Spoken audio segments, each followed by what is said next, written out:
That be in the July executive 9th. session?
I'll pray for Okay, we him. are now live.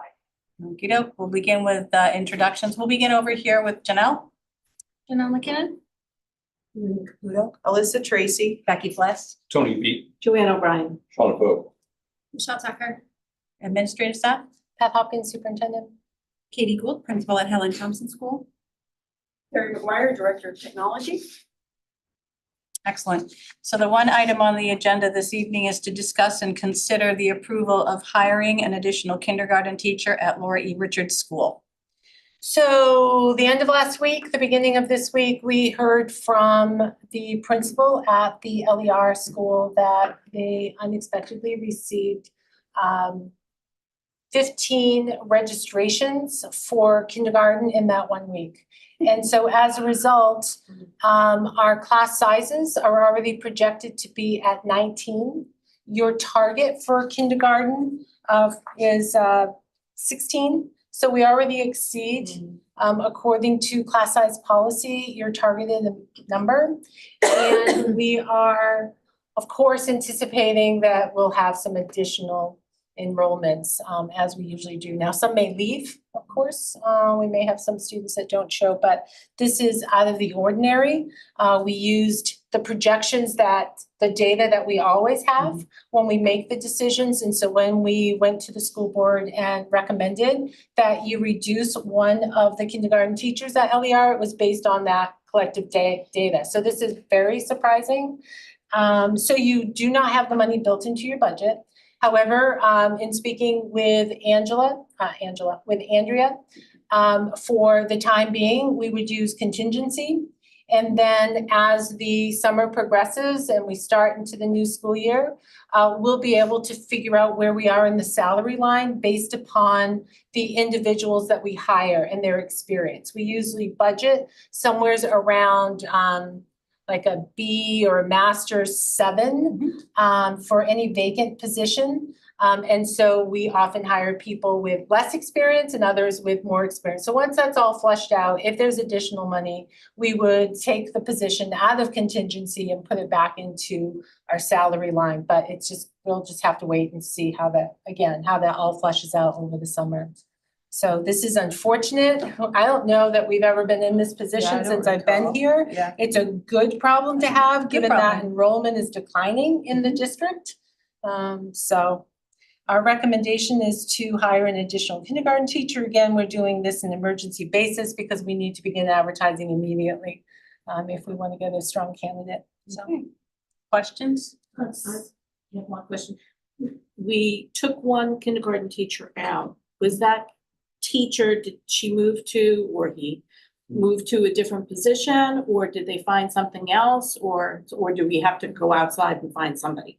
we'll need to go out and find somebody. The person who was in the position was a probationary person, so they were not offered another contract. So I'm not sure, where that will all stand and whether she would be interested in coming back, whether, what that process would look like. But my expectation is that we'll advertise. And it's a 1 year. Yeah, I'm not sure. I mean, it's probationary. So Right. if we only advertise for 1 year, it's going to change the pool of candidates that you receive, Absolutely. right? But with any probationary teacher, if you're unhappy after 1 year, you just don't bring them back. So just don't advertise as a 1 year. Yeah, Gotcha. sometimes it's No, that better makes just sense. to advertise. And then, of course, other positions often open up. And will open up next summer.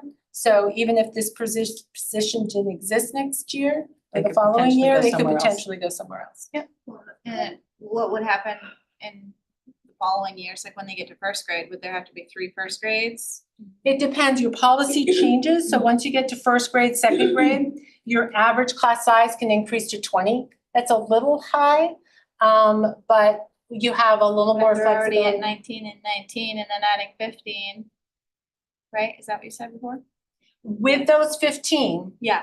that brings class sizes to 19 and 19. Oh. So if you add a 4th position, then your class sizes are gonna be right around 14 versus 19, So which 3, falls 14 right within class- the okay. range. Right. And we've been told that the needs of the students coming in this year are high. I thought that the board made a decision last year to lower kindergarten numbers to 14 in hopes of preventing or stopping potential problems as they went on. You didn't change class size. Okay. You just agreed to employ additional kindergarten teachers as a way of Okay, reducing. but that was just for the 1 year? It's not?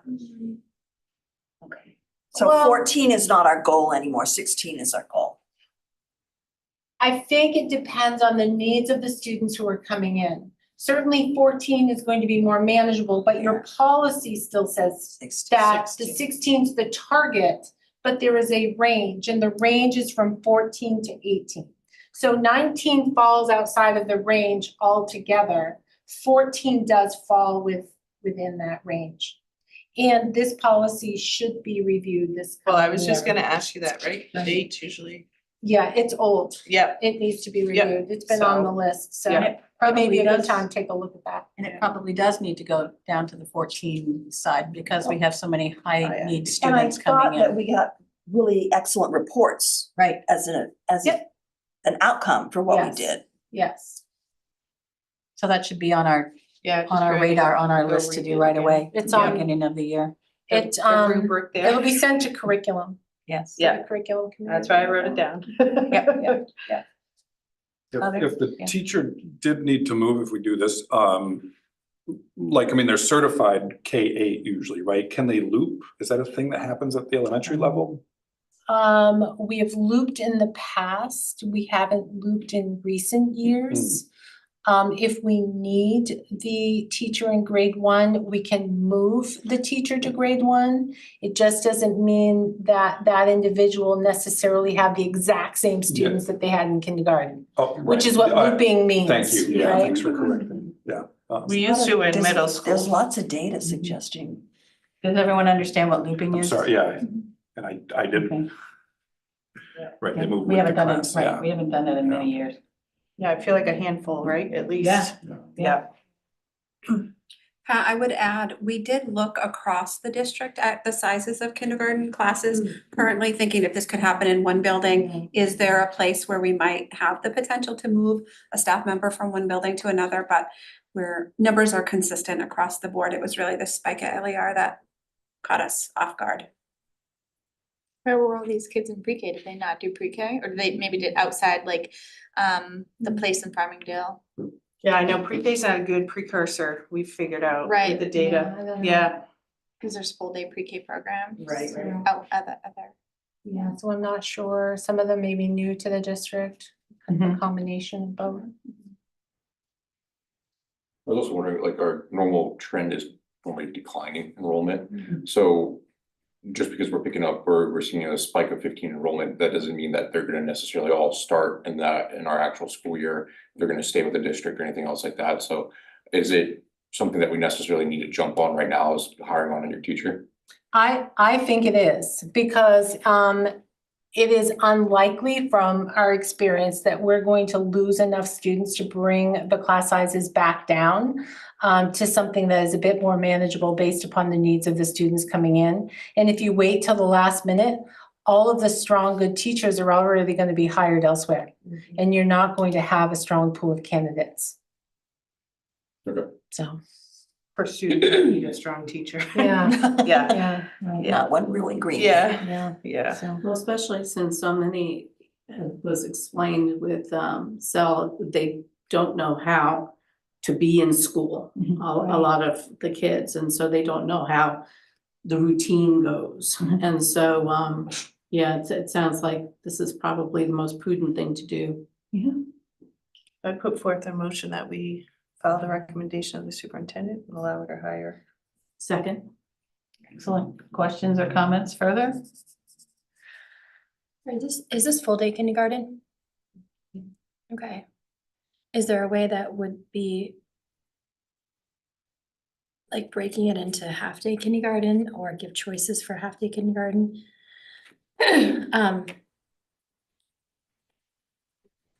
I understand state law says the ratio for kindergarten teachers should be 15-1. So you're stating our policy is right within that range.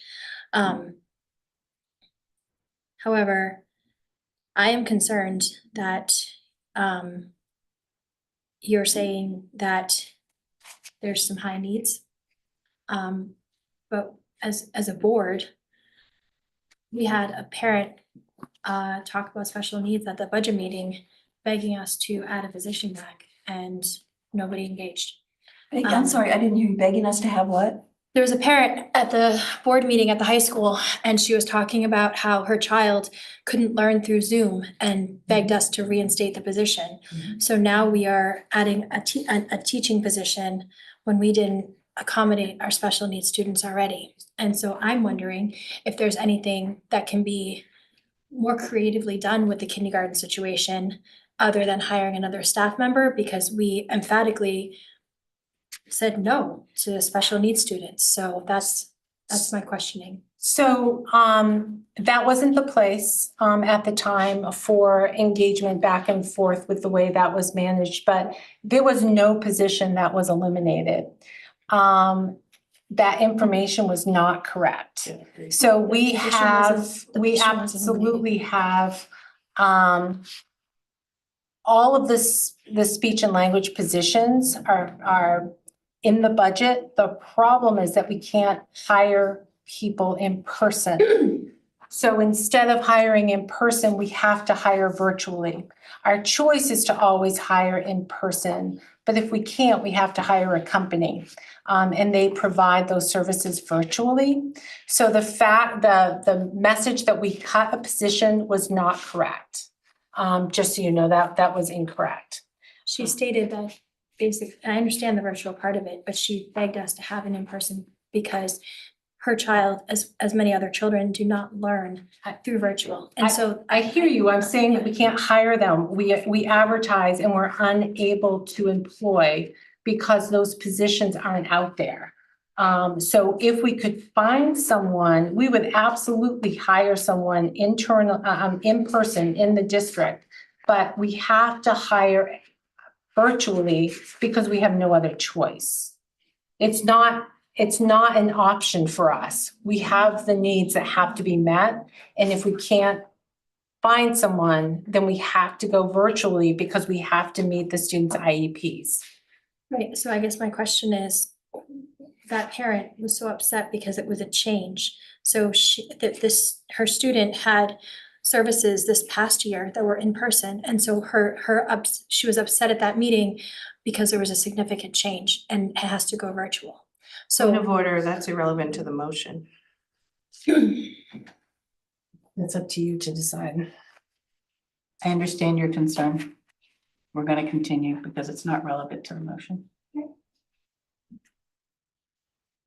So we have a motion and a second. Is there any further conversation or questions? Do you have a question? You look like you have. No, that's it. Okay, no, you didn't. You just look like you were ready to speak. Okay, thank you. Okay, great. Questions or comments from anyone? All those in favor? Opposed? Abstaining? abstaining. Okay. Okay, that's it. Thank you so much, Thank you. everyone, for coming Thank in. Appreciate it. Hopefully we'll not need to do this. Janelle, I'm glad you were here. Yeah. I didn't think you were gonna be able to get here. I know, and I feel like I didn't say goodbye to anybody at the last meeting. It was like, there's so many people and so much happening, so I hope everyone